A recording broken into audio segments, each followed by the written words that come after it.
Welcome to One Goal English Podcast. Your journey to fluent English starts here. Welcome back, everyone. Welcome to today's deep dive. I'm just so excited for this one. Oh, me too. This is such a crucial topic. It really is. Today, we are doing a masterclass for you, the English learner, especially for those of you at that B1 or B2 intermediate level. Right. The ones who know the grammar but still feel stuck. Exactly. Because, usually when we talk about learning a language, there's this expectation of mathematical precision, like it's taught like engineering in school. Oh, absolutely. Like you just memorize the vocabulary list, apply the grammar formula, and boom, the sentence comes out perfectly. Right. It's totally binary. Like it's either correct or incorrect. You get the red pen on your test or you get the gold star.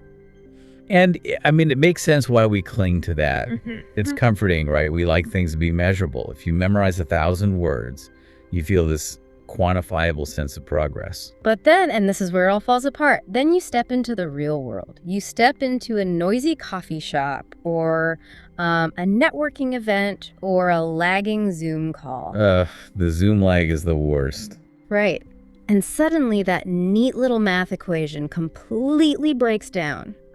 We're looking at a conversational landscape today that is honestly terrifying for a lot of people. Because the real world is unpredictable. Yeah.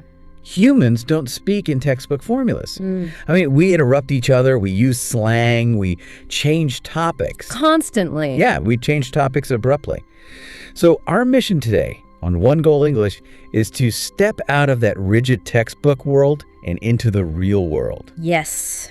We are going straight to the heart of how to speak more naturally, how to project confidence, even when you're terrified. Which is most of the time. Exactly. And most importantly, how to keep a conversation from dying a painful, awkward death. Which is a feeling I think every single person has experienced. It's a very specific kind of agony, Oh, man. Let's act it out right now, because this is the universal pain point we hear about all the time. I'll be person one, you be person two. Okay, I am ready. Give it to me. We're at a conference. We just got our name tags. Ready? Hi. How are you? I'm good. How about you? I'm good too. And there it is. The silence, the crickets. Just brutal. That terrible, stretching, endless void of silence where both people are just staring at their coffee cups, right? Like praying for the fire alarm to go off just to have something to do. The sheer physical reaction to that moment is real. Your heart rate spikes, you start sweating. It's a genuine fight or flight response. And what's so revealing about this, when that silence happens to an English learner, your brain probably tells you a very specific, destructive lie. Oh, totally. It tells you, my English isn't good enough. Right. I don't know enough vocabulary. Yeah, my grammar is failing me. You internalize the silence as this huge linguistic failure. Yes. You blame the mechanics. You stand there thinking, oh, if only I knew the past perfect continuous tense better, we'd be best friends right now. Right, which is just completely false. Because if you look at the reality of that scenario, the problem has absolutely nothing to do with a lack of vocabulary. Zero. Both of those people know plenty of words. I am good too is a grammatically flawless sentence. It's perfect textbook English. Exactly. The problem isn't the language. The problem is a lack of what we call interactional competence. It's not knowing the unspoken rules and the rhythm of a natural conversation. And honestly, for you listening right now, that should be a massive relief. Oh, a huge relief. You don't need to go memorize another 500 flashcards today to fix this awkwardness. Not at all. Yeah. You can have a deeply engaging 2-hour conversation using entirely B1 level vocabulary. So the goal today isn't to teach you robotic English. Actually, perfection is often the enemy of connection, wouldn't you say? Oh, absolutely. Native speakers care about connection, not perfection. Today, we're looking at the strategies people actually use to keep a conversation breathing and alive. I love that. So here's our roadmap. We're going to break down the short answer trap. Then we'll explore active listening, which, by the way, is way harder in a second language than people admit. Oh, so much harder. We'll also look at small talk, so you stop hating it. And finally, we'll get into storytelling and what to do when your brain just goes completely blank. It's going to be a journey from mere survival to true, authentic fluency. Let's start with the foundation. Because if the foundation is broken, and by that I mean if you are giving short, close-off answers, the conversation collapses instantly. It has to. A conversation is a shared responsibility. When someone asks you a question, they're basically handing you a building block. Right. If you give a one-word answer, you're not just declining to build. You are taking that block, dropping it on the floor, and forcing the other person to bend over and pick it back up. That is such a good visual. It feels like a terrible job interview, and we've all had those, right? Where the lights are too bright and the person just fires questions at you. Like an interrogation. What do you do? Where are you from? Yeah, and how does a normal human being answer when they feel interrogated? You answer as shortly and safely as possible. Because you want to minimize risk. Exactly. I'm a teacher. I'm from Spain. Yes, I do. And it's exhausting for both people. You hit a dead end immediately. Boom. Dead. Which is why a much better analogy for a healthy conversation isn't an interview. It's a game of tennis. Ooh, a game of tennis. Explain that. Well, in tennis, the whole point of the game is to keep the ball going back and forth over the net. It's a collaborative rhythm. Right, you want to keep a rally going. Exactly. Yeah. If I hit the ball to you and you just catch it in your hand and stand there, the game is over. You ruin the game. The other person is just standing there with their racket waiting. Like, what are you doing? Exactly. When you give a short answer, when you just say, I'm good, you are catching the tennis ball and putting it in your pocket. Oh man, that's the worst. To keep the game going, you have to hit it back. And the way we hit it back is by using a very specific framework. We call it the answer, add, ask formula. Okay, answer, add, ask. That's easy to remember. Let's break down the actual mechanism of this formula. Let's look at the baseline first. Someone asks, what do? You say, I'm a university student. Okay, that's the answer part. You fulfilled the basic requirement of the question. Right. But as we know, that drops the block. So, step 2, add information. We provide one detail. Just one. Just one is enough. I'm a university student. I'm studying business management because I'm really interested in how companies grow. Okay, that's so much better. And then, step 3, ask back. You hit the tennis ball back over the net. What about you? What do you do? The difference in that second scenario is night and day. It gives the other person so much raw material to work with. Exactly. It makes their job easy.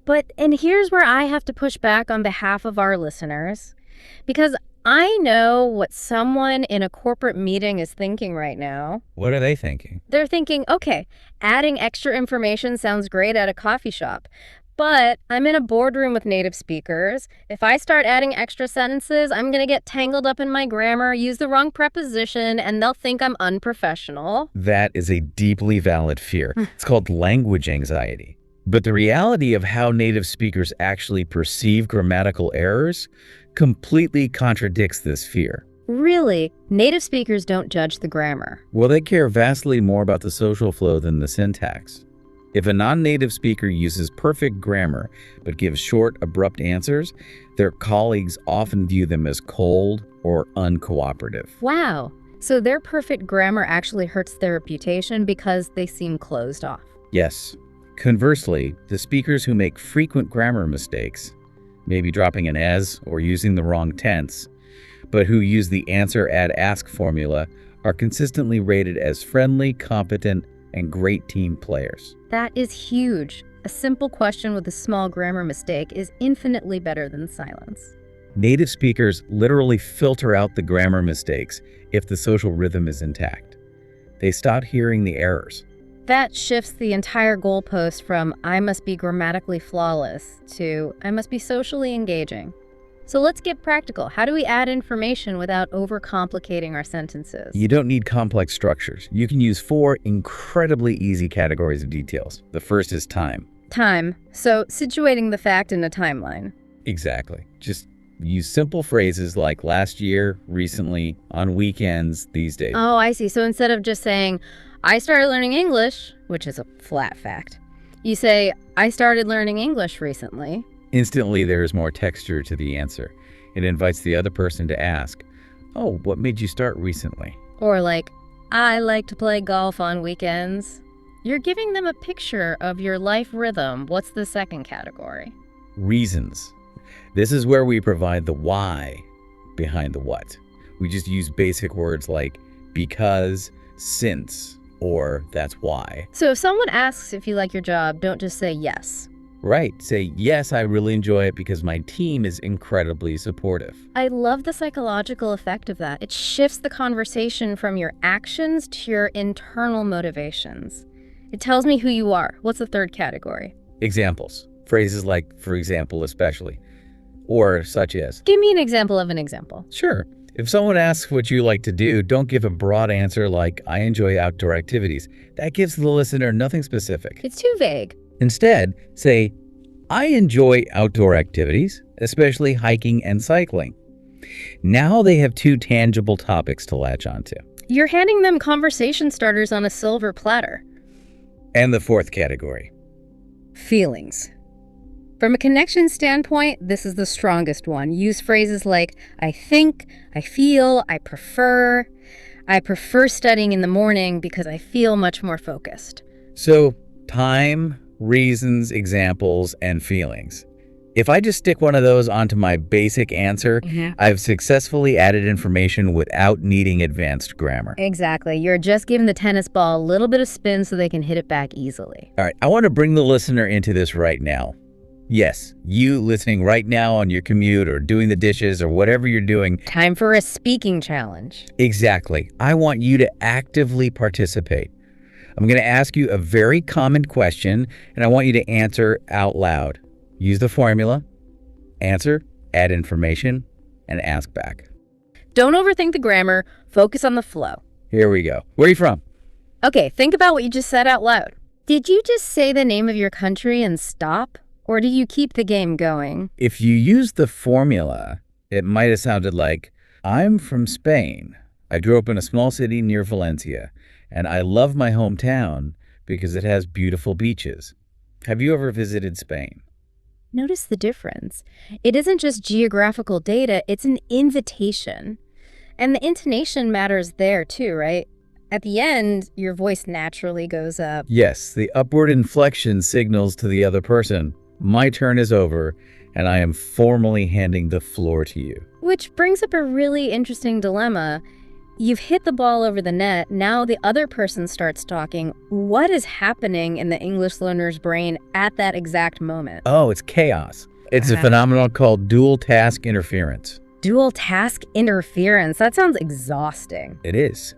When you listen in a second language, half your working memory is actively translating their words into your native language. All right. The other half is frantically trying to construct your next English sentence so you don't sound foolish when they stop talking. Your cognitive load is maxed out. Exactly. You are not actually listening to them.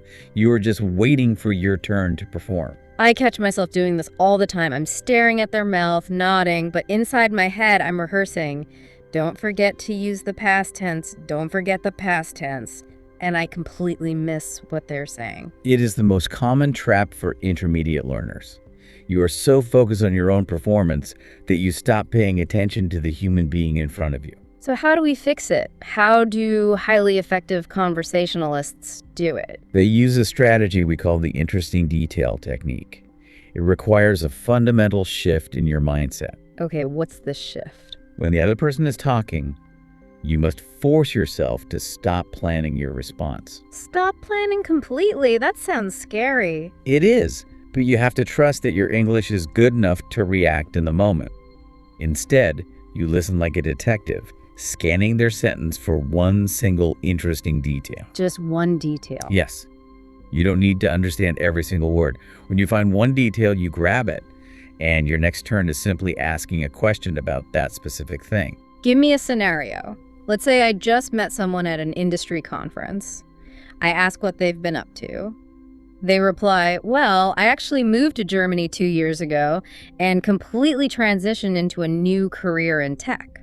Okay, look at the raw materials there. We have Germany, we have moving 2 years ago, and we have new career in tech. So I don't need to invent a brand new brilliant topic. Exactly. Any of those three details are excellent threads to pull. I could pull the Germany thread and say, oh, wow, what made you decide to move to Germany? Or the career thread.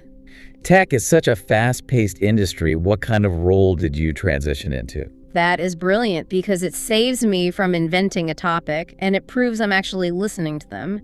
Nothing feels better than being heard. It's the ultimate compliment. But are all follow-up questions created equal? Because I feel like there are different levels to this. There absolutely are. We can categorize follow-up questions into 3 types. The first are information questions. What, where, when, who, how? Yes. They establish context. Where is the office located, or what kind of job is it? They're the easiest to form grammatically. But you can't just ask information questions forever, or it goes back to feeling like an interrogation. Where is it?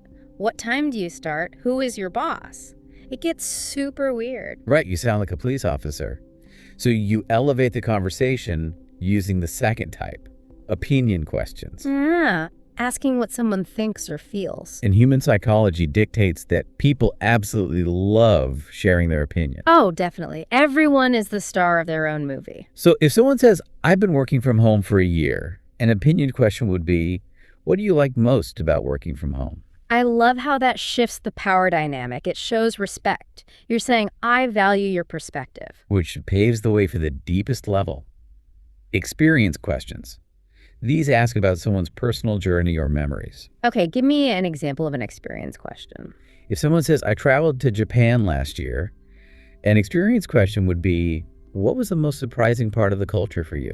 Oh, what was the most surprising part? That is such a great question because it completely bypasses the standard, boring answer. It forces them to reflect and tell you a story. It triggers episodic memory, which is heavily linked to emotion. Okay, but let me play devil's advocate here. I asked this beautiful experience question. They tell me this amazing, heartfelt story about being lost in Tokyo and a kind stranger helping them. They finish the story, it's my turn to react, and I panic, and I use the ultimate conversation killer. Oh no, the dreaded default response. Let's demonstrate how brutal this is. I'm going to tell you a short story, and I want you to respond with the conversation killer. Ready? Hit me. Oh man, I just got back from France. I visited Paris for the first time, and I tried making my own croissants at this tiny bakery, and it was just the most incredible experience of my life. Okay. Physically hurts. It feels like you just slammed a door in my face. It is brutal, and yet language learners use okay, nice, or good constantly. Why do they do that? Do they realize how dismissive it sounds? Usually they don't. In their minds, they are just trying to back channel. They think, okay means I received your message. Like a receipt. Exactly.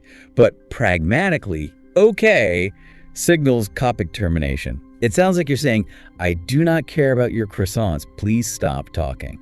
So how do we fix this? How do we react naturally without sounding dismissive? We have to replace logical acknowledgement with emotional validation.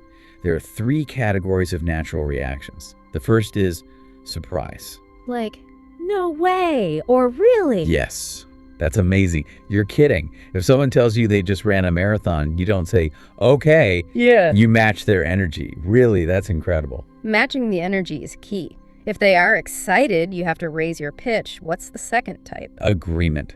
This is crucial for when someone shares a frustration. You say, exactly. I completely agree. You're so right. Like if a coworker says, this new software is so confusing, you say, exactly. It's incredibly frustrating. It builds solidarity. We are on the same team. And the third type is encouragement. Phrases like, good for you. That sounds great. I'm so happy for you. If someone passes their driving test, you say, congratulations, good for you. It changes the entire temperature of the conversation. You go from being a cold observer to a warm participant. Which leads us to a broader issue about small talk. Because all these techniques rely on having a topic to discuss. And a lot of learners and native speakers harbor a deep hatred for small talk. They despise it. They view it as a waste of time. They write to us saying, why are we talking about the weather? It's so shallow. I want to talk about the meaning of life or global economics. It's a common complaint, especially from cultures that value directness. But this reveals a misunderstanding of what small talk actually is. What is the biological purpose of it? Well, the anthropologist Malinowski called it phatic communion, right? Exactly. Small talk is a social calibrator. It is an evolutionary tool we use to build a comfortable, safe atmosphere. Like two animals sniffing each other in the wild to make sure neither is a threat. Exactly.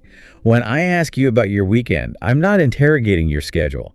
I am offering a safe topic to see if you are friendly and to establish trust. It's the safe bridge you have to walk across to get to the deeper conversations. Precisely. If you jump straight into the deep end and ask a stranger, what is your biggest regret in life? They're going to look for the exit. You haven't earned the right to that depth yet. That reframes it entirely. It's about being polite and establishing safety. So what are the universally safe topics? There are 4 very reliable pillars: weekend activities, work or study, hobbies, and food. Food is the ultimate universalizer.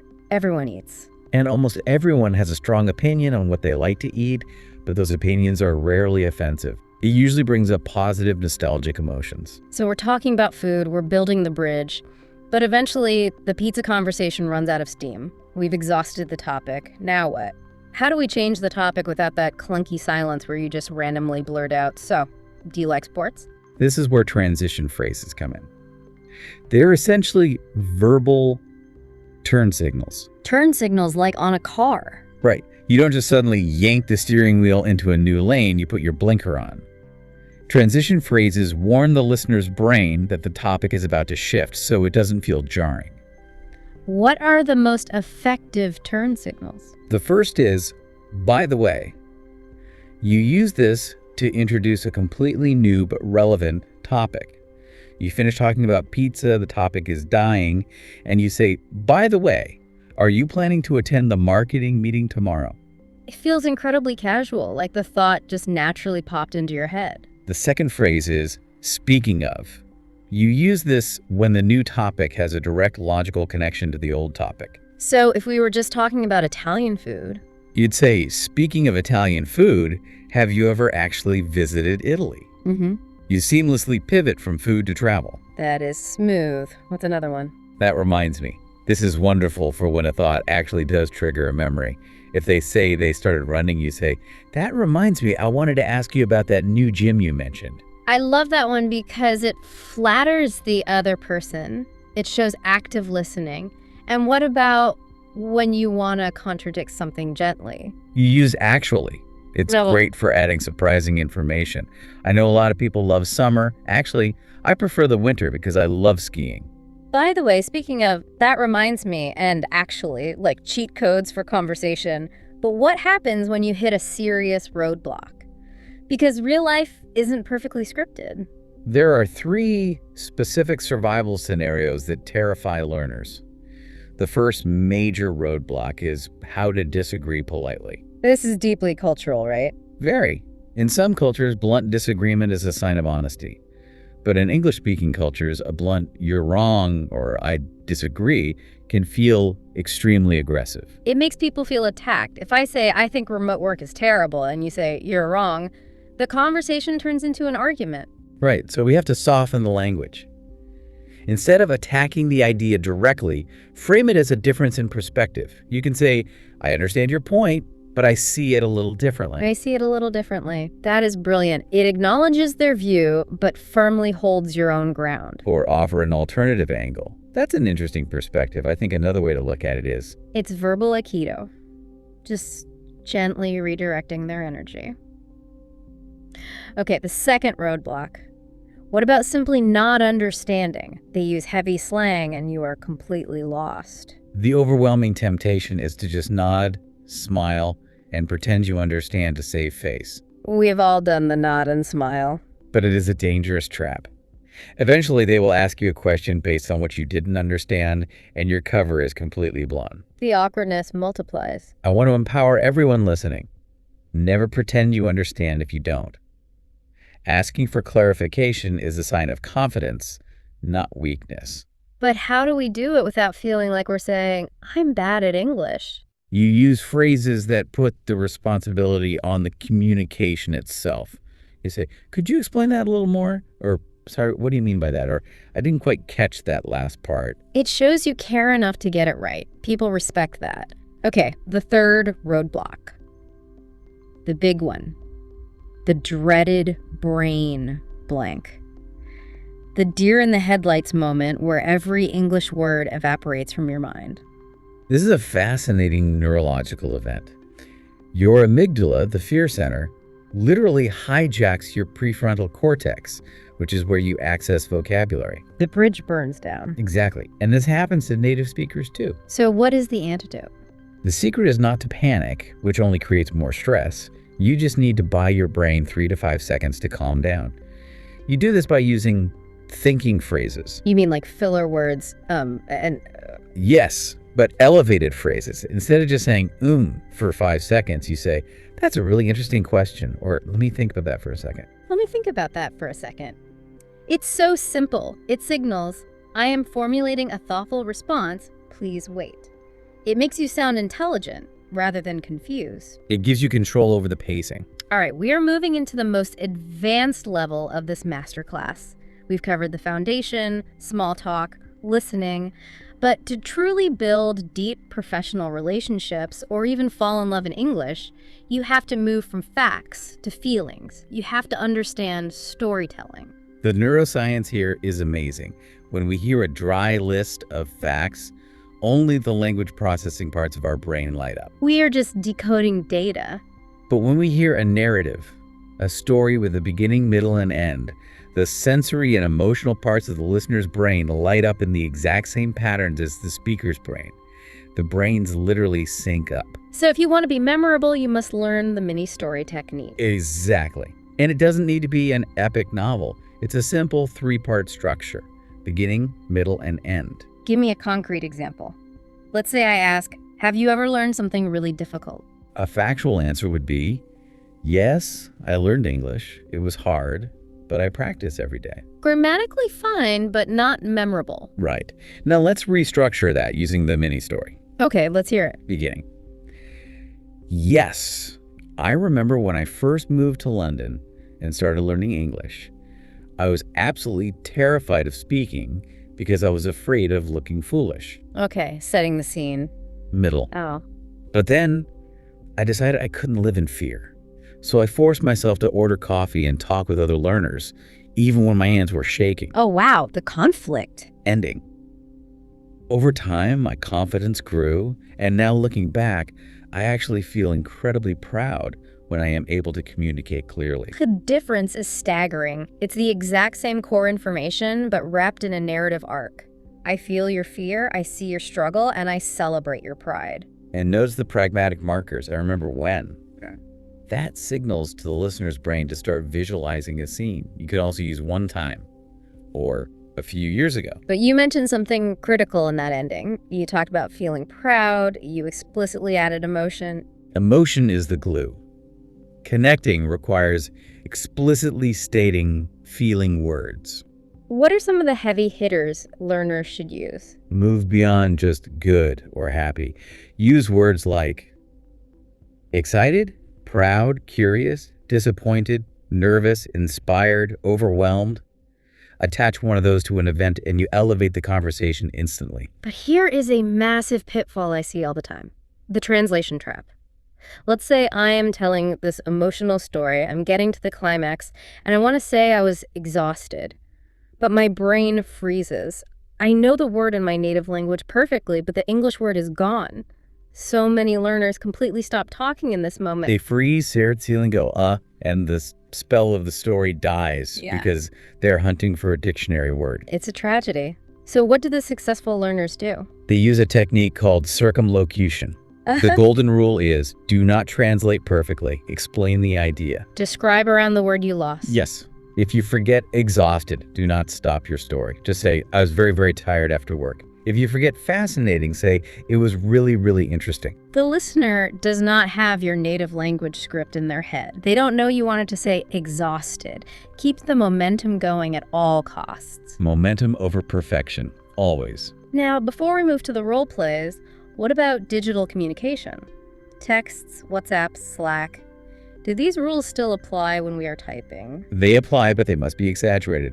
In text, you are stripped of body language, eye contact, and tone of voice. Oh. You have a massive deficit in emotional signaling. Right, replying with just good to a text looks angry or passive-aggressive. Exactly. You have to over-communicate to compensate. My day was pretty good. I was slammed with work, but I finally solved that problem. How was your day? You have to type out the enthusiasm. Use the exclamation point. Use an emoji. Just prove you are a friendly human being.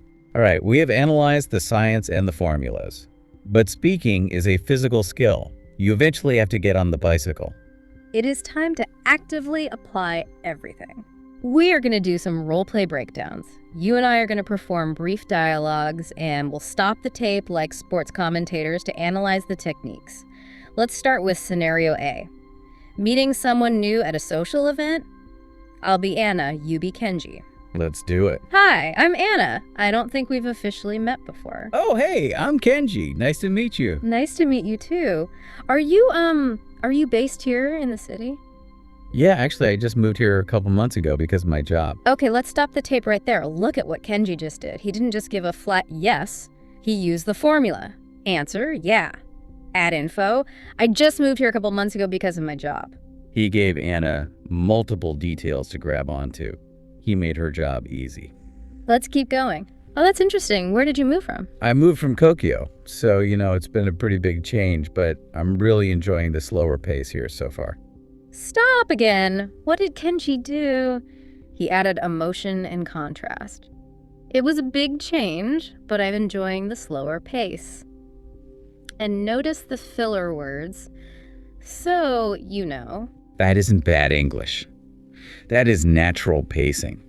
Let's see how Anna reacts. Wow, Tokyo to here. That is a big shift. What do you like most about living here so far? I really like how easy it is to get out into nature. I love hiking on the weekends. Oh, I totally agree. Have you discovered any good trails yet? Yeah, I found a few great ones up north. What about you? Do you hike? End scene. Wow. That felt so natural. It wasn't an interrogation. It was a collaborative exploration. Anna used surprise. She asked an opinion question, and Kenji kept hitting the ball back. Let's do scenario B, the coworker chat. A bit more professional. I'll be Maria, you be Carlos. Ready? Hey, Carlos, how's your week going? It's been pretty crazy, to be honest. I'm deep into that new marketing project. Really? What kind of angle are you guys taking on it? We're trying to completely revamp the customer service system. It's a lot. Pausing the tape. Notice Maria's reaction. She didn't say, okay. She said, really, what kind of angle are you guys taking? She used surprise and the specific information question. Let's continue. That sounds like a massive undertaking. What has been the biggest challenge with the revamp? Honestly, the biggest challenge is just making sure the older staff understands the new software. There's some resistance. I know exactly what you mean. Communication is always the hardest part during a transition like that. Exactly. But, we're getting there day by day. End scene. Notice what Maria did there. I know exactly what you mean. She didn't offer unsolicited advice. She used deep validation. She made him feel heard. Which brings us to a crucial set of tools.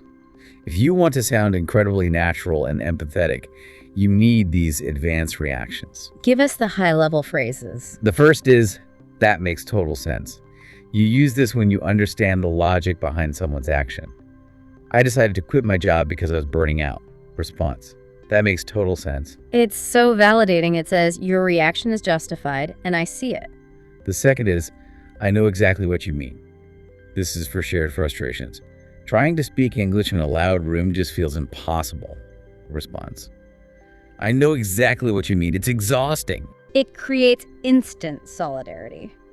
The third is, that's a really good point. Use this when they say something reasonable in a discussion.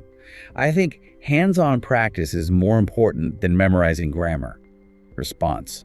That's a really good point. It acknowledges their intellectual contribution. It makes them feel smart. The fourth is beautiful for deep conversations. I've never thought about it that way before.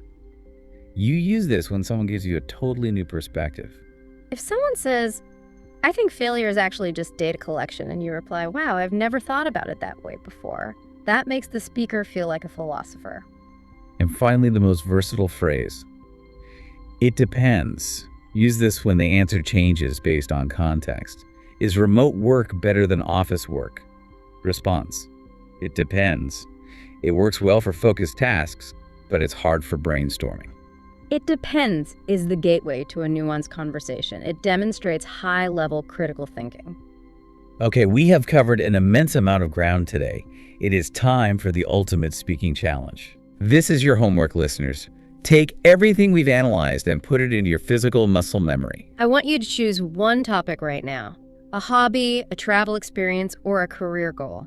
And I want you to practice talking about it out loud, not in your head, out loud, in your car, in your shower. Use the formula. Answer an imaginary question, add details, expand it into a mini story, and then ask a follow-up question. For example, if you choose a career goal, you might say out loud, "I'm working on improving my English presentation skills because I want to move into management. I remember a few years ago I gave a presentation and completely froze. But I started practicing every week, and I feel really proud of my progress."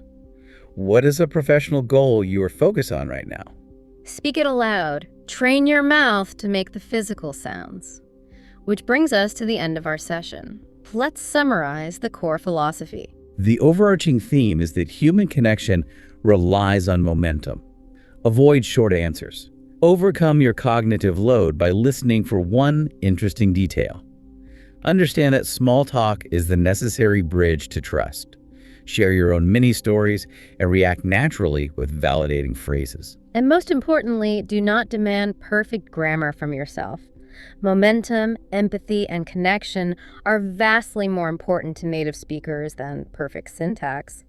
Confidence is just a byproduct of experience.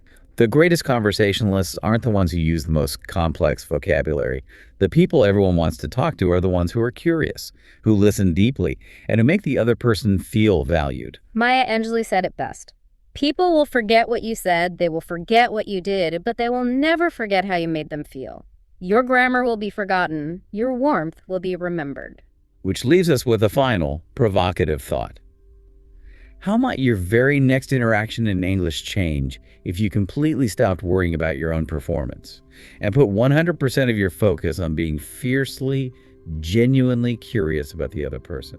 Fiercely curious. I absolutely love that, because when you focus all your energy on them, your own anxiety just melts away. And that shift in focus is the true secret to fluency. Thank you so much for joining us for this masterclass on One Goal English. We hope you take these tools, step out into the real world, and start building those bridges. Remember, every great conversation starts with one simple, imperfect sentence.